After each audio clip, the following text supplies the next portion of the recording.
So everything going on with the mind or this so-called personal life, it's not like there's anything to resolve there. Everything that matters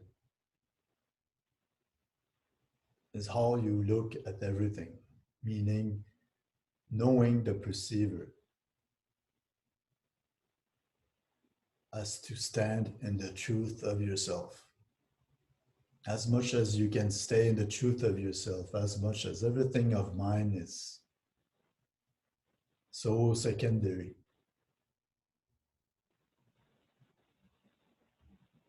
And if there are things to be looked at, you look at, but don't hold on to anything as if it was yourself. But then again, it's not about being in denial. And contrary,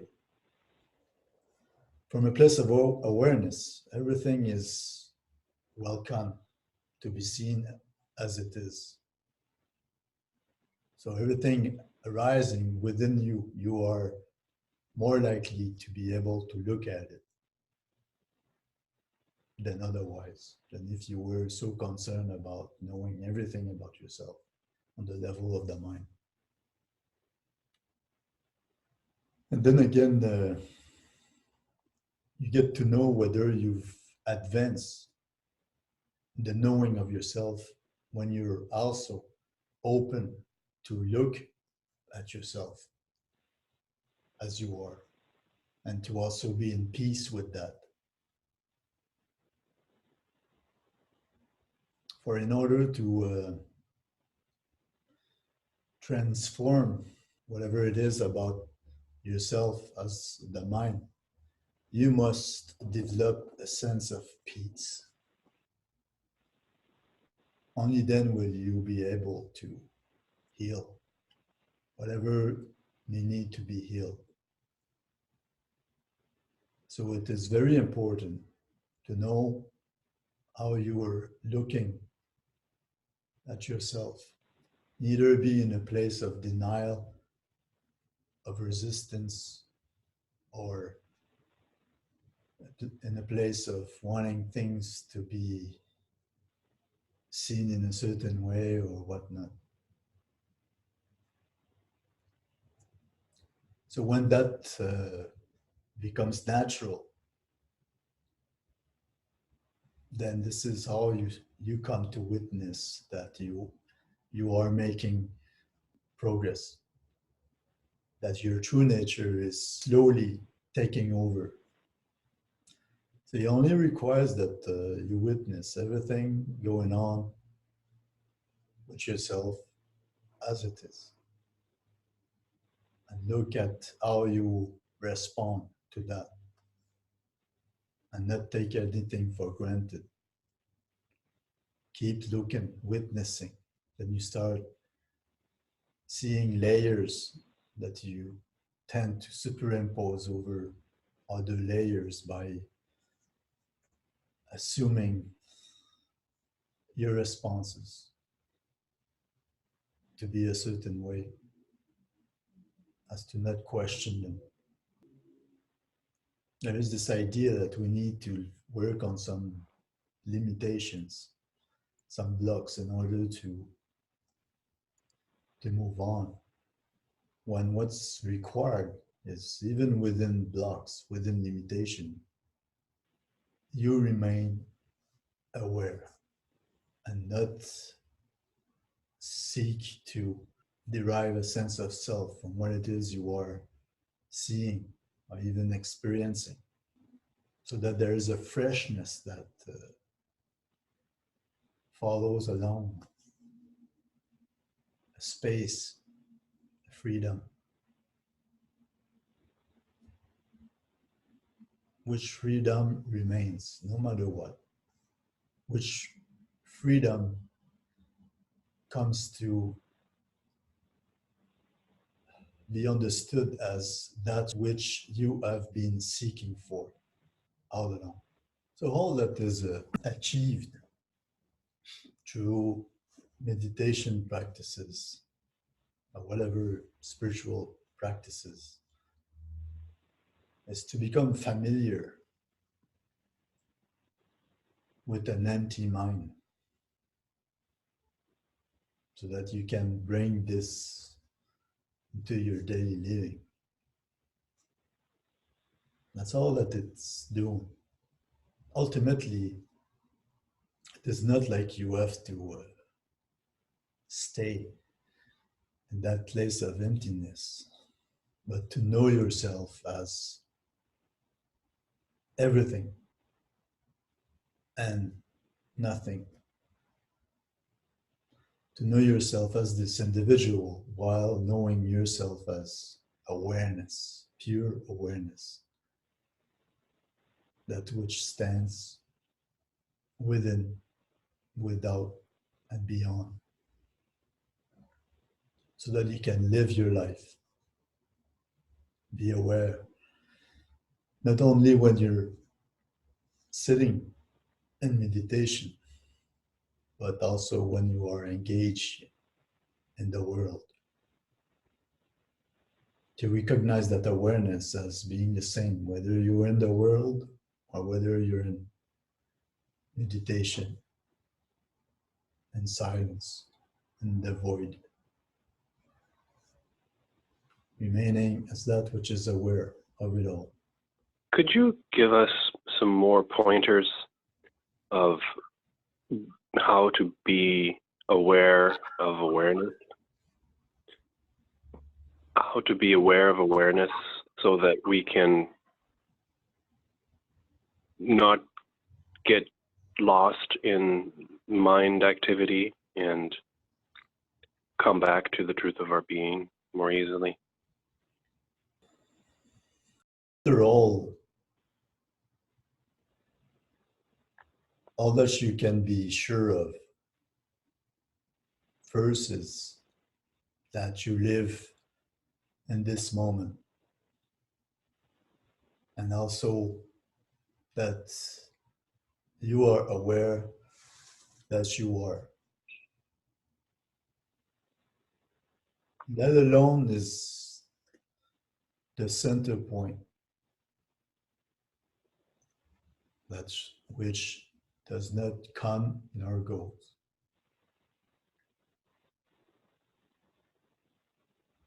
So it only suffices to be aware of that in order to be free from the mind.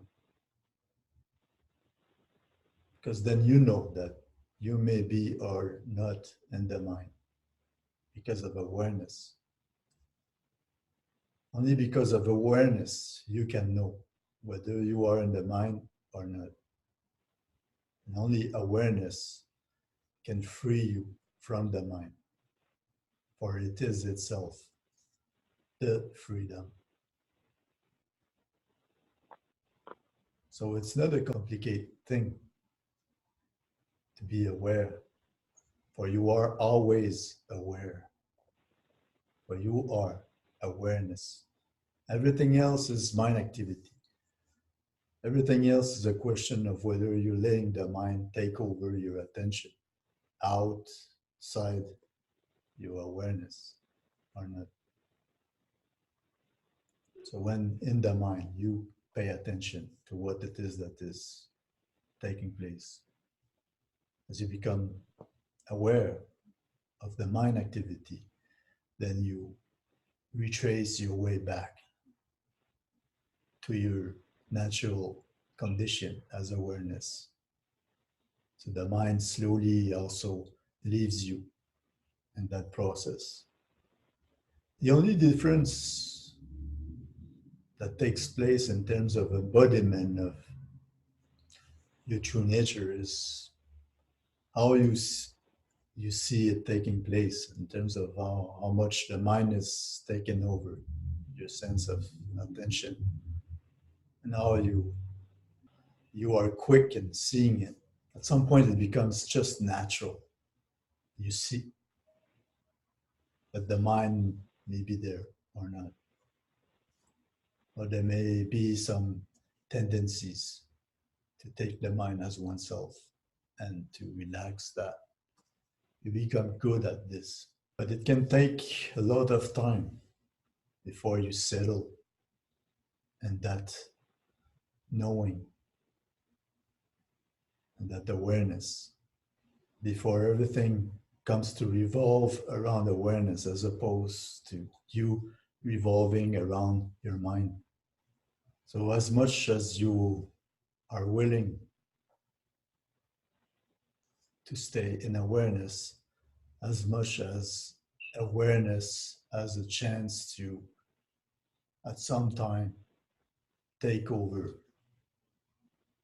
as much awareness you bring into your daily living, as much as you're maintaining the fire of being, which purifies without you knowing about anything. And it's grace, grace acting out, whether you know it or not. As long as, yes, you are giving it a chance by bringing your attention back to yourself as you are, as a practice on a daily basis. The part that I've found tricky is being clear with the difference between awareness and perception, because the experience of life feels that it makes me feel like that I'm the perceiver of experience, but that is also within awareness. So I just find it tricky separating perception from awareness. You don't need to separate perception from awareness. You only need to realize that something remains aware of perception. For perceptions will keep happening as of the perceiver. Something remains aware of it all at all times. As long as you are aware that perception as a perceiver takes place, that is enough.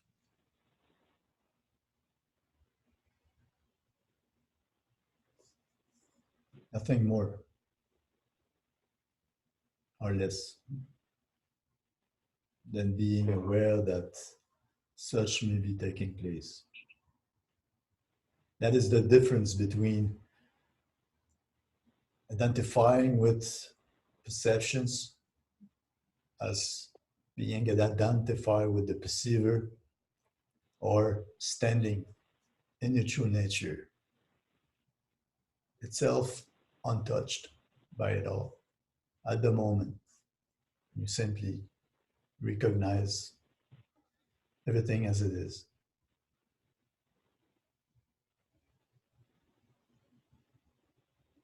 So it's not about eliminating perceptions or even the perceiver. It's about being aware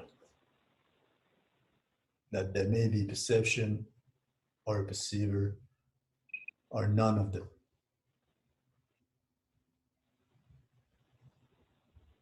And then perceptions will come back, but then they will be recognized as perceptions alone. Perceptions coming and going on the surface of your being as awareness, as a perceiver that may pass by, knowing within awareness that such perceiver is also just a phenomenon passing by on the same level as any perceptions. So yourself, as you are, remains unaltered by whatever perceptions or perceivers passing by. If you do remain aware, you know that to be true. You know that you are and remain free from all perceptions, from all perceivers. So along this path, this practice, so to say,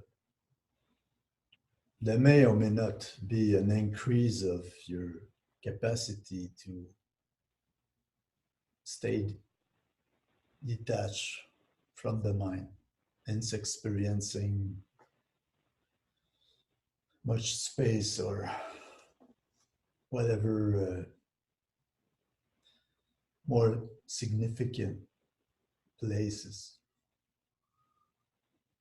of being. And then on some level, naturally, you'll be inclined to hold on to them, which become other experiences, other object of perceptions that we get attached to. And here we come to, again, create a veil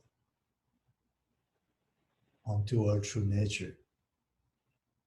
And of course, the experiences, these states, our awakenings that come also goes.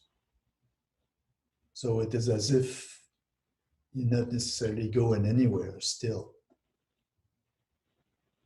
And sure enough, but you as awareness, that which is and was aware prior to all experiences, and which also remains aware after all experiences have gone, that place of awareness remains. Therefore, this is what is worth your attention investing into. And when you wonder in your mind about experiences, even about what it is that we are talking about, from a place of mind-body, you take for granted that this is your reality. This is who you are, this thinking mind, this individual seeking its true nature. You must pay attention to that. You must keep the flame of awareness going on. See that even though we talk about everything around an individual, the focal point is awareness.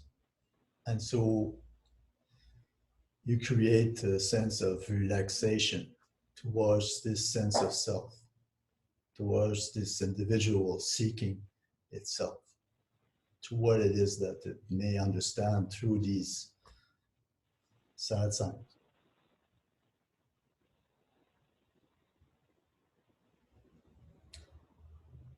So the intention, if I may use this word here in Satsang, is to practice this awareness.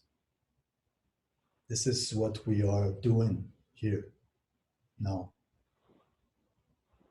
Not so much about the words or the path itself. Because as much as you abide in being, get a taste of the nectar of your true nature, as much as you are feeding yourself of that, transforming yourself along the way like this.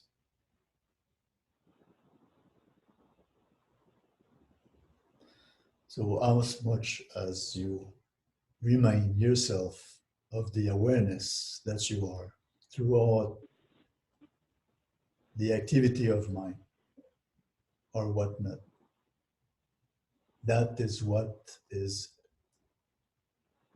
most essential. Not about what you know, not about what you experience, but all about who it is that witness it all. That's what's important. Awareness. It's a tricky business because the tendency is there to like assume that we are separated from that which we are looking for. And so we hold on to this notion that time will do it. If only we knew more about whatever. Mm-hmm. All the while being awareness itself already.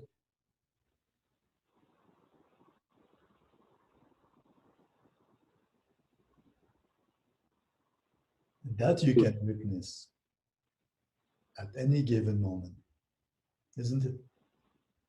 Mm-hmm. And when you do recognize that and relax in that, then everything of mind just slowly leaves you.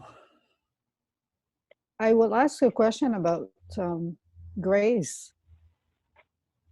It seems on the one hand that I believe that what you said is that the more we are aware and the more our latent tendencies have been burnt, the more we are open to grace and experiences. And yet, I've had experiences as a result of deep suffering, I would say. But I didn't know anything about any of these practices, but yet I was touched by grace. And so it doesn't always have to be a case of having practiced a long time, or I don't know. Can you explain why that happens as opposed to grace happening when you've burnt a lot of tendencies? The thing is, on the soul level, we don't know our path. Mm. We're only aware of very superficial level of oneself, one and mostly identified to this mind body. So you could have practiced, and actually, in relation with what you said, suffering is often that which allows you to step out of this mind body functioning, as to create a crisis out of which you free yourself, out of which you are drawn to remain as you are, as you truly are, naturally. In fact, suffering is its very purpose, to bring you back to yourself. So it's not like following a path is the only necessary thing to bring you closer to a place of availability to grace. The path is what somehow facilitate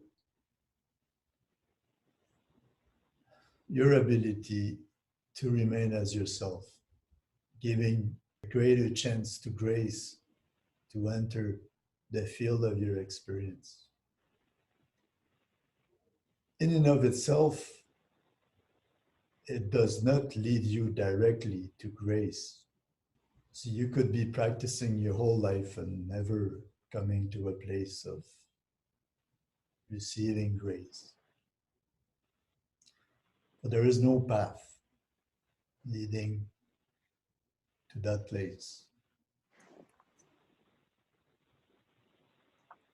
Although a path may help you to bring your attention back to yourself, as to release your sense of self from identification with mind-body, so that grace may stand forth for you.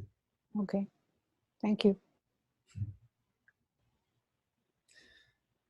Meditation practices or whatever spiritual practices are again just occasions that you're giving to yourself in order to familiarize yourself with a place of detachment from the mind body, as to develop a sense of familiarity with standing detached. But there is no guarantee that you'll get to a place where grace will take over. It's like taking drugs, for instance. You may temporarily see the true nature of everything. But once the drug has passed its time, then you're back to where you were before. There is no guarantee that the knowledge acquired will strengthen your ability to remain as yourself. But until you do experience that you tend to identify with your mind body, then practice is essential as to remind yourself of being aware, that you are awareness first and foremost, until there's no doubt, until you're no longer being a victim of your mind, that you are the master of your mind, then you remain empty. Then the gap, the distance between your sense of self and awareness is bridged. Then grace flows through and recognize as your own self, as it has always been the case and will always be. You've just been holding on to clouds all along, giving you an illusion of not being aware, holding you into beliefs system